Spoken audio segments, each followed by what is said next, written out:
Assalamualaikum warahmatullahi wabarakatuh. Shalom, Om Swastiastu, Namo Buddhaya, Salam Sejahtera, Salam Kebajikan bagi kita semua. Perkenalkan, kami dari kelompok A1 ITBD1 akan mempresentasikan hasil percobaan kami mengenai Electrical Impedance Tomography atau EIT. Anggota kelompok kami yang pertama ada Ganis Azara dengan NIM akhir 073, kemudian ada Niko Gilang Apruli dengan NIM akhir 010, saya sendiri Fatimah Puspakasih dengan NIM akhir 030, dan juga Timothy Adamita Tarigan dengan NIM akhir 067. Baik, masuk ke bagian pendahuluan. Jadi, EIT atau Electrical Impedance Tomography adalah metode pencitraan tomografi yang memecahkan masalah inversi dengan menggunakan data tegangan arus batas yang dikumpulkan dari permukaan objek yang diuji. EIT memiliki beberapa kelebihan dibandingkan dengan teknik pencitraan yang lain. Yang pertama, tidak invasif dan terbebas dari radiasi pengion, sehingga untuk monitoring jangka panjangnya relatif lebih aman. Yang kedua, tentang portabilitas dan juga harganya yang lebih murah, serta kemampuan pencitraan yang lebih cepat. Adapun tujuan dari penelitian kali ini adalah untuk memahami cara kerja dari EIT dan juga mempelajari bagaimana cara merekonstruksi citra dengan menggunakan EIT. Baik, jadi di sini ada beberapa komponen dari dasar teori. Yang pertama adalah konduktivitas. Jadi konduktivitas merupakan sifat atau karakterisasi aliran listrik dari suatu bahan. Jadi tubuh manusia terdiri dari jaringan-jaringan biologi, dan jaringan biologi dapat menghasilkan listrik karena mengandung ion sebagai pembawa muatan. Menurut konduktivitasnya, bagian-bagian dari jaringan tubuh kita itu dapat dibedakan menjadi konduktor yang baik dan juga yang tidak baik. Contohnya, konduktor yang baik itu seperti otot, dan yang tidak baik itu seperti tulang.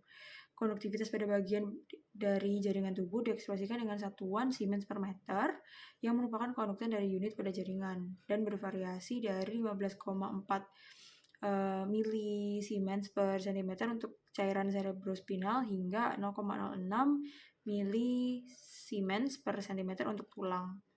Dan juga diketahui pula bahwa pada jaringan manusia tidak hanya bersifat konduktif, namun juga terdapat kapasitansi yang akhirnya dirumuskan dengan Z sama dengan R ditambah C kali X.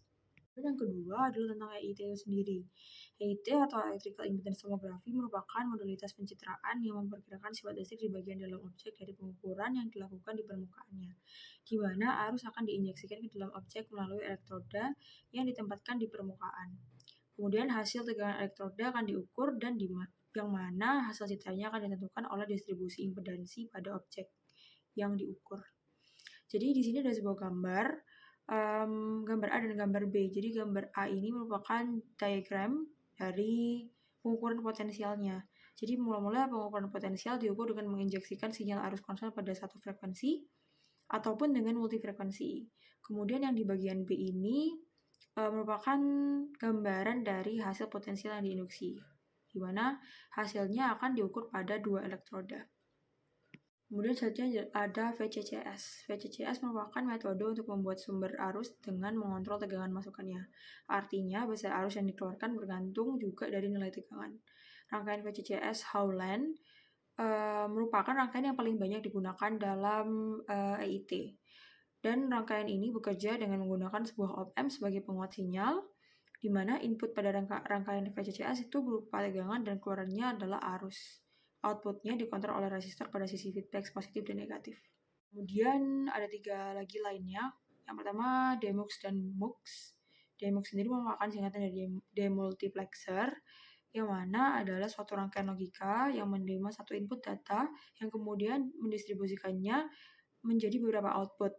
Pada DeMux, satu input itu akan menjadi 2 pangkat N output. Kemudian MUX atau multiplexer adalah rangkaian logika yang menerima beberapa input data dan menyeleksi salah satu dari input tersebut pada saat tertentu untuk dikeluarkan pada sisi output. Jadi MUX adalah kebalikan dari DeMux. Kemudian ada mengenai high pass filter, di mana high pass filter ini adalah salah satu filter elektronik yang melewatkan sinyal dengan frekuensi yang lebih tinggi dan frekuensi cut off, kemudian menurunkan sinyal dengan frekuensi di bawahnya. Lalu ada juga instrument amplifier, di mana instrument amplifier merupakan perangkat IC yang berfungsi untuk memberikan penguatan pada sinyal dengan memasukkan diferensial serta penguatan yang dapat diatur tanpa mempengaruhi CMRR atau Common Mode Rejection Ratio. Baik, untuk selanjutnya saya akan menjelaskan tentang alat, bahan, dan prosedur yang dilakukan pada praktikum kali ini. Untuk alat digunakan analog discovery, sebuah komponen elektronik bersama dengan modul EIT yang digunakan untuk proses akuisisi data selama EIT berlangsung. Lalu ada juga wadah elektroda yang digunakan sebagai medium dari uh, bahan yang akan diambil rekonstruksi citranya, dan PC sebagai alat pemrosesan data untuk rekonstruksi citra. Lalu untuk bahan digunakan logam, plastik, air, dan phantom digantikan dengan otot betis saat kontraksi dan relaksasi untuk pengambilan datanya. Selanjutnya untuk prosedur penelitian, kita mempersiapkan dua buah software, yaitu uh, software Waveform dan software MATLAB yang digunakan untuk rekonstruksi citra. Untuk yang pertama, aplikasi Waveform di-download dan digunakan untuk proses pengambilan data dari wadah elektroda ke modul IT agar bisa diambil datanya menggunakan software Waveform. Lalu digunakan algoritma ADORS yang nanti akan dimasukkan ke MATLAB sebagai proses rekonstruksi citra EIT-nya, dan kode program MATLAB yang dapat diakses melalui Drive Google yang berisikan metode-metode dari proses rekonstruksi citra EIT. Ketika mulai untuk proses pengambilan data, analog discovery disambungkan dengan modul EIT dan wadah elektroda seperti pada gambar di bawah. Kemudian disambungkan analog discovery dengan komputer melalui kabel data. Lalu objek yang ingin diamati atau di rekonstruksi citranya diletakkan di dalam wadah EIT berisikan yang berisikan elektroda-elektroda, dan aplikasi waveform dibuka dengan buka program 2. Sesuaikan amplitude dan frekuensi yang diinginkan, kemudian jalankan program dan buka scope 1 untuk mengecek apakah sinyal yang dihasilkan sudah baik dan tidak terpotong. Hal ini dilakukan untuk proses kalibrasi agar kita mendapat hasil yang baik dan bagus.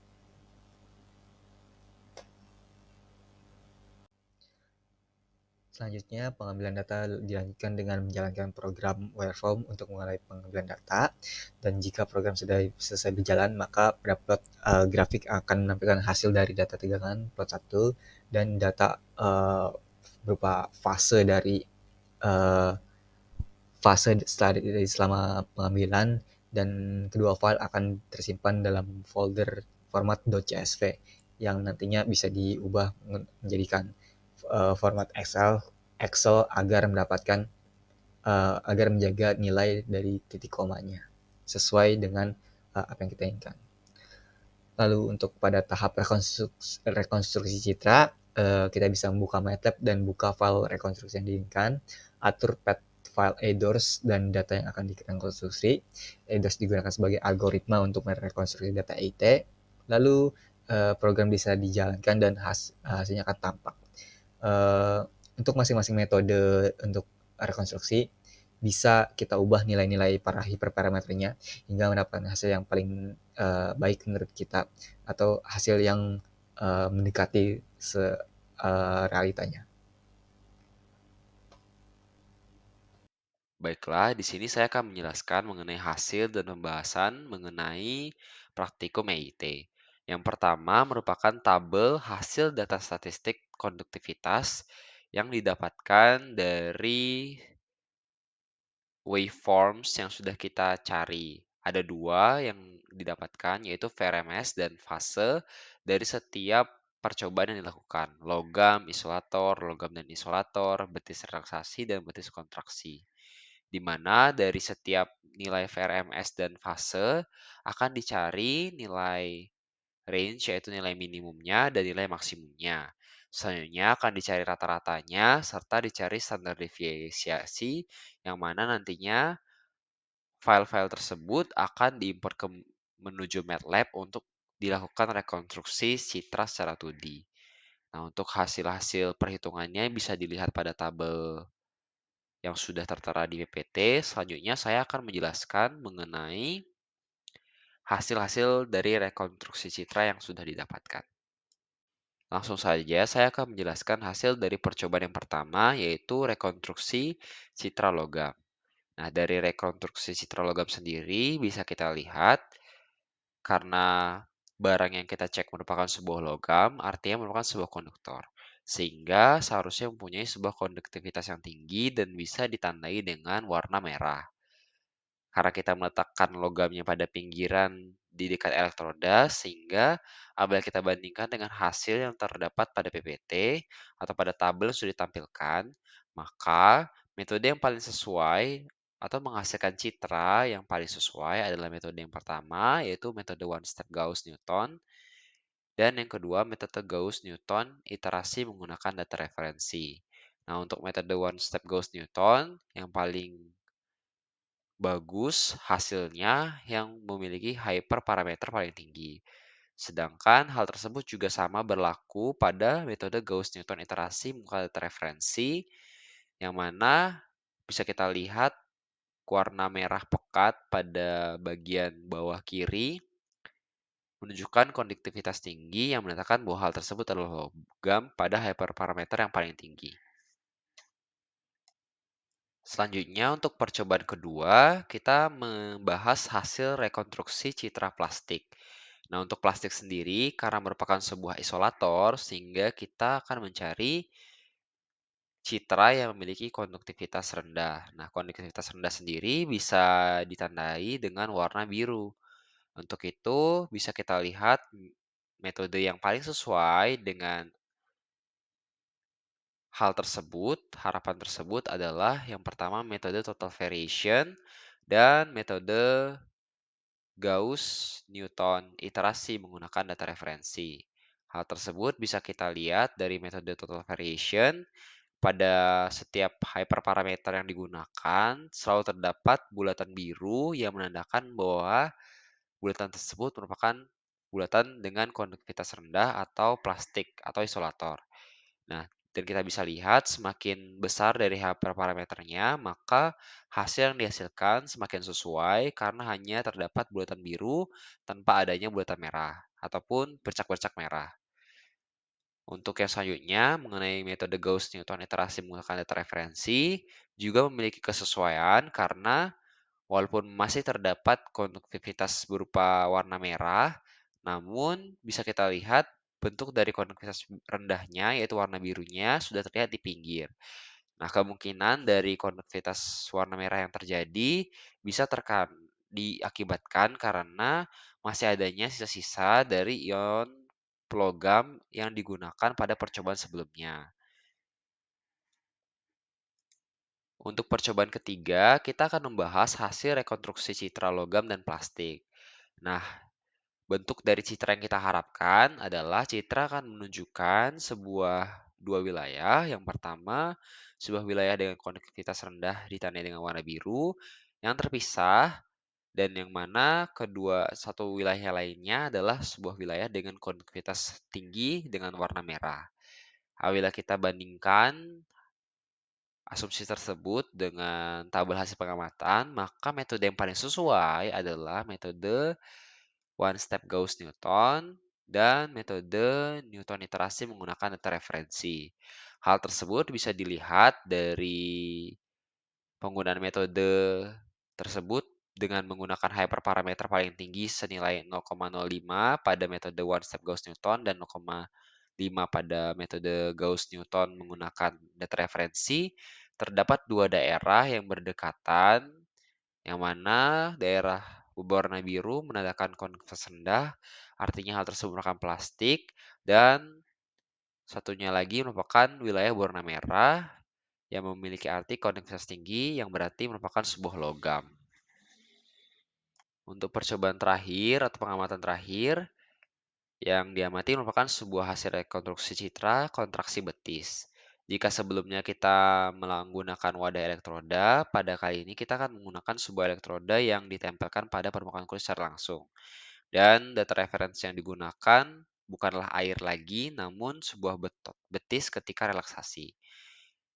Harapan yang kita asumsikan bahwa sebuah citra itu akan menunjukkan otot betis yang berkontraksi adalah terjadinya sebuah perubahan konduktivitas tinggi karena otot betis yang berkontraksi, yang mana kondisi tersebut ditunjukkan dari penggunaan metode Gauss-Newton tanpa data referensi dan metode conjugate gradient iterasi. Bisa kita lihat terdapat pertumbuhan dari konduksitasnya berwarna merah, konduksitas tinggi berwarna merah, artinya otot sedang bekerja dan berkontraksi seiring meningkatnya hyperparameter. Sedangkan untuk tiga metode lainnya tidak menunjukkan sebuah fenomena yang sama. Sehingga bisa kita simpulkan bahwa metode yang paling tepat untuk menggunakan mengamati hasil citra dari otot betis yang berkontraksi sendiri merupakan dua metode yang sudah saya sebutkan, yaitu metode Gauss-Newton iterasi tanpa data referensi dan metode conjugate gradient. Untuk selanjutnya, saya akan menjelaskan dari kegiatan apa saja yang sudah kami lakukan selama praktikum, di samping dari pemaparan hasil-hasil yang sudah saya sebutkan sebelumnya. Selama praktikum EIT, kami melakukan pengambilan data sebanyak 5 kali, yaitu yang pertama ada data logam, yang kedua data isolator, yang ketiga data gabungan antara logam dan isolator, dan yang keempat data otot betis ketika relaksasi sebagai data referensi, dan terakhir data otot betis ketika kontraksi. Nah, proses rekonstruksinya dilakukan di MATLAB dengan menggunakan sebuah algoritma EIDORS.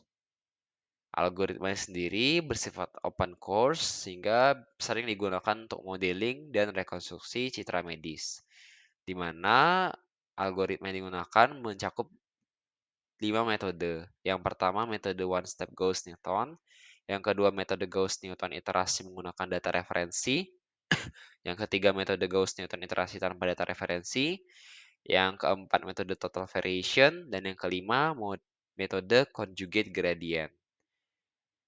Nah, untuk elektrodanya sendiri yang digunakan dalam praktikum, untuk proses percobaan logam dan isolator serta gabungan, kita menggunakan 16 buah elektroda yang ditempel pada sebuah wadah.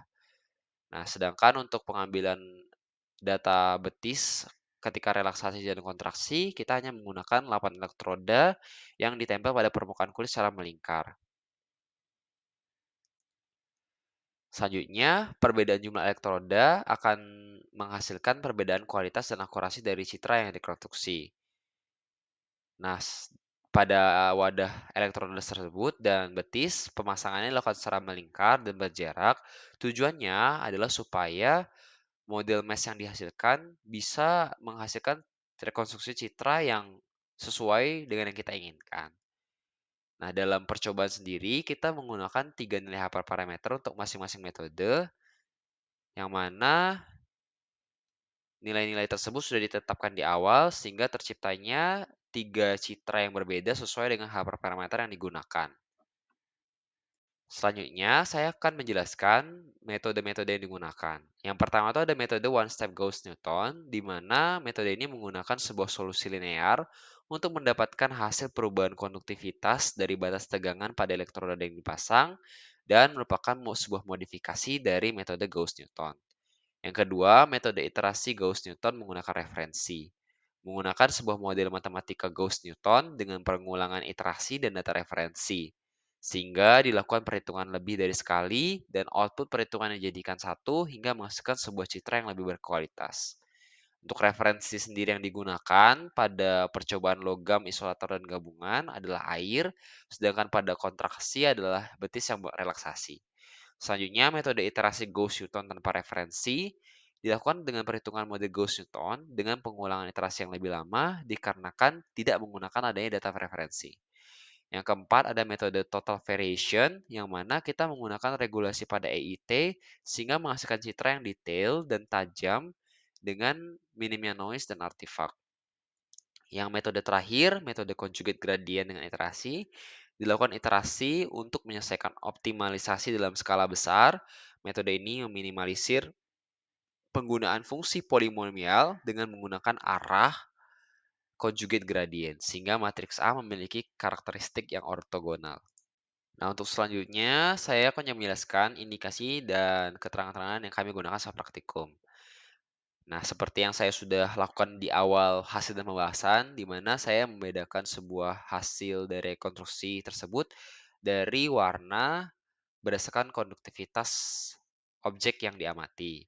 Warna merah sendiri mengindikasikan area dengan konduktivitas tinggi, warna biru mengindikasikan konduktivitas rendah, warna kuning dan biru muda mengindikasikan besar nilai transisi antara konduktivitas tinggi dengan konduktivitas rendah. Dari percobaan yang sudah dilakukan, kita bisa mengetahui bahwa logam pada hasil citra bisa berwarna merah karena konduktivitas logam sendiri merupakan sebuah objek yang memiliki konduktivitas yang tinggi karena merupakan konduktor sehingga bisa dideteksi selama proses EIT melalui warna merah. Sedangkan untuk isolator sendiri atau dalam hal ini plastik akan cenderung berwarna biru karena merupakan sebuah objek yang memiliki konduktivitas yang rendah. Selanjutnya, citra dengan logam dan isolator yang ditempatkan pada wadah medium sama, bisa kita lihat perbedaannya karena keduanya memiliki konduktivitas berbeda sehingga warna yang dihasilkan akan berbeda pula dari perekaman rekonstruksi yang dilakukan. Yang terakhir, pada hasil rekonstruksi citra pada otot betis, terdapat perbedaan konduktivitas dengan elektroda yang dipasang pada betis secara melingkar. Terlihat pada citra kontraksi otot betis, bagian mana yang digunakan untuk berkontraksi, sehingga bagian otot tersebut dapat muncul berwarna merah pada citra hasil rekonstruksi. Nah, jadi ketika kita melihat sebuah tabel hasil pembahasan sebelumnya, bisa kita lihat untuk rekonstruksi otot betis sendiri, bentuknya bukan hanya titik satu, namun berbentuk lingkaran dan seperti bergunung-gunung. Hal tersebut menunjukkan bagian mana saja yang berkontraksi, yaitu di setiap sekeliling betis.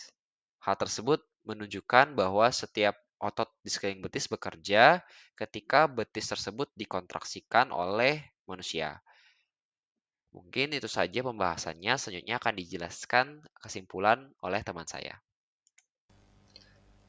Dan terakhir untuk kesimpulan, cara kerja dari electrical impedance tomography atau EIT merupakan melibatkan penggunaan elektroda yang ditempatkan pada wadah elektroda dan permukaan kulit dari betis. Arus listrik rendah dari analog discovery akan dialirkan menuju objek dengan perantara elektroda. Proses citra dapat dilakukan dengan mengumpulkan data berupa nilai potensial listrik yang didapatkan elektroda dan diukur menggunakan modul EIT. Data tersebut kemudian diolah menggunakan program komputer sehingga bisa kita dapat nilai distribusi impedansi listrik atau konduktivitas dari objeknya yang kita amati. Dan kemudian hasil tersebut dapat kita rekonstruksi citranya menggunakan MATLAB dalam bentuk gambar 2D atau kita bisa mulai membangun terlebih dahulu software mesh 2D-nya. Lalu yang kedua, perubahan hiperparameter dan frekuensi memiliki pengaruh terhadap hasil citra EIT. Secara garis besar, dapat disimpulkan bahwa semakin tinggi hiperparameter, maka resolusi, akurasi, sensitivitas lebih tinggi. Sedangkan waktu komputasi yang dibutuhkan lebih lama. Namun, pada beberapa kondisi, nilai hiperparameter harus sesuai dengan kebutuhan, supaya menghasilkan hasil citra yang sesuai. Hal ini juga berkaitan dengan nilai sensitif yang lebih tinggi akan menghasilkan nilai noise yang tinggi juga. Sehingga untuk mendapatkan hasil yang optimal diperlukan juga pengaturan hiperparameter yang sesuai juga. Di sisi lain, semakin tinggi frekuensi berpengaruh terhadap kemampuan penetrasi yang semakin rendah dan akan semakin banyak noise, sedangkan data akan semakin akurat. Yang ketiga, masing-masing metode memiliki kelebihan dan kekurangan masing-masing berdasarkan percobaan yang dilakukan untuk melihat suatu objek yang memiliki konduktivitas tinggi seperti logam. Itu dianjurkan menggunakan metode one-step Gauss-Newton dan metode Gauss-Newton dengan referensi, iterasi Gauss-Newton dengan referensi. Dan untuk melihat suatu objek yang memiliki konduktivitas rendah seperti plastik atau isolator lainnya, bisa digunakan metode Gauss-Newton dengan referensi dan metode total variation yang mempertajam detail-detail ujung batasnya. Dan terakhir, untuk melihat suatu objek yang memiliki pergerakan bisa digunakan metode Gauss-Newton tanpa referensi dan metode conjugate gradient. Sekian presentasi kami tentang electrical impedance tomography. Sekian presentasi dari kelompok kami mengenai praktikum electrical impedance tomography yang memanfaatkan konduktivitas listrik pada jaringan tubuh untuk menghasilkan citra rekonstruksi yang digunakan pada PC.